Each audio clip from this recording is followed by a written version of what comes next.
First up in today's roundup of cybersecurity tech news, people are finding out that their Google Drive accounts have been flagged and almost banned for storing files which simply contain the number 1. But why? How? So, Google Drive has somehow been interpreting these files to be copyright infringement, as in the AI tasked with clearing Google's servers of pirated films and software has suddenly developed an acute sense of arithmophobia. Of course, the person who discovered this did the dumb thing and complained about it on Twitter, demanding that their one be released immediately. But it transpired that this isn't an isolated issue. A bunch of people are experiencing the exact same problem. At first it was thought that this must be some kind of a hash collision, as in if Google is comparing a file's hash with a database of hashed copyright content, then maybe the hash of the number 1 corresponds to the hash of some Disney film. This is of course very unlikely mathematically speaking, but it's not impossible. However, this theory was thrown out when it came to light that Google's AI has not only been bullying 1, but also 500, 174, 833, and even 285. To make matters worse, the copyright notice Google has been displaying says that a review cannot be requested for this restriction, so by harboring one of these apparently illegal numbers, you're deemed guilty and not even allowed to request a review, like you can't even appeal.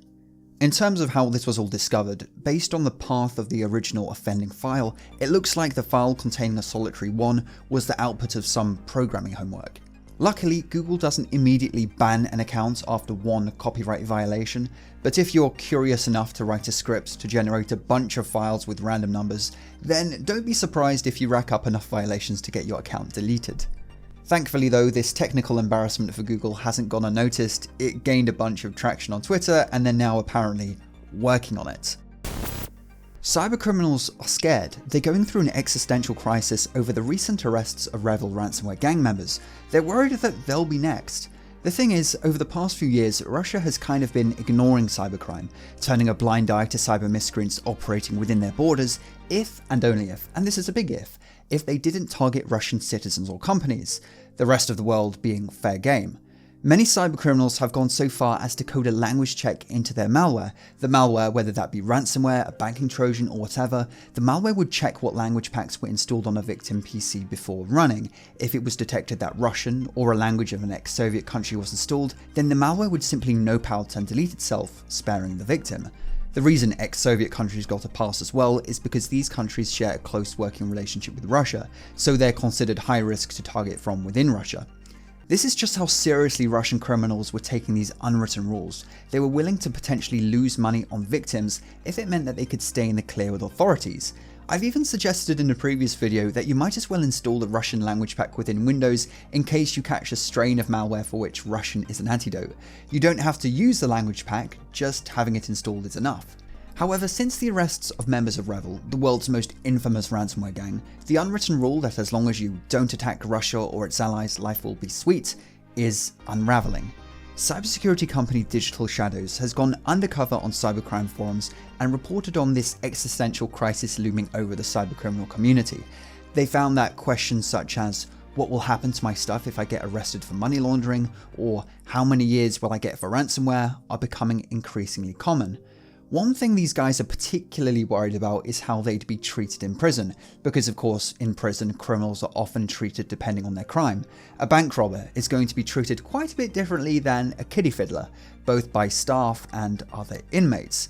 But where does cybercriminal fall on this totem pole of depravity? Forum members have a few different theories. One, that they'd be fine, able to serve and enjoy, that they'd even be respected for targeting Westerners. But the theories do get a little more interesting, with others thinking that they'd most certainly not be fine. One forum member claimed that the Russian prison mafia would force cybercriminals to work for them even after their sentence had finished. Whilst this does sound literally like a Mr. Robot plot point, it is realistic. Being a cybercriminal comes with a pretty unique and rare skill set. Some of these guys are even worried about spending time in American prisons, but in reality, Russia's constitution prevents the extradition of Russian citizens, so as long as these miscreants don't leave the country, then they'd theoretically at least be fine. It felt kind of strange reading through this report. Usually we only hear from cybercriminals and ransomware gang members in particular through posts on their dark web blogs, which always read with an air of arrogance and smugness. But seeing them in this kind of a context, being able to just feel the fear radiating from them is a refreshing change. But in a weird way, it kind of makes them come across as more human. The record for the world's largest DDoS attack has been broken, again. So this is a record which seems to be smashed every few months or so, when a more powerful botnet or better DDoS attack method inevitably comes along. The 3.47 terabits per second attack used 10,000 sources located in 10 countries, but it only lasted 2 minutes. Trying really hard to refrain from making sexual innuendos on that one. The target of this monster 3.47 terabits DDoS attack is unknown. All we know is that it was an Azure customer based in Asia, and that Microsoft did manage to successfully mitigate the attack. Now, other than the sheer scale, there wasn't anything particularly noteworthy about this DDoS. The attack vector was UDP reflection on port 80, as in the attackers exploited misconfigured servers on the internet to amplify the scale of their attack. One of the reflection methods they used was a DNS amplification attack. This is when an attacker uses bots to send DNS queries to a DNS server, but spoofs the source IP address to be the address of the victim. So the DNS server sends the DNS response to the victim's IP instead of the real sender. Given a typical DNS response is much larger than the query itself, the victim receives way more traffic than if you just DDoS the victim with the bots directly, so the attackers here are essentially using the DNS servers parasitically, exploiting them to DDoS the victim for them.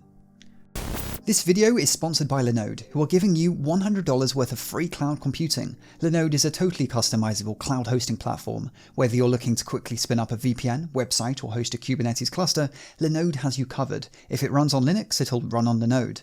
Linode just announced availability of their NVMe block storage, the first alternative cloud provider to officially support this state-of-the-art hardware at no extra cost to their customers. Linode's philosophy is to focus on providing all the tools a developer really needs at competitive prices. Use the link in the description now to claim your free $100. Thanks for watching, and you know what to do. Tickle that notification bell and follow me on the Instagrams for behind the scenes content. And I'll see you in the next video. Have a good one.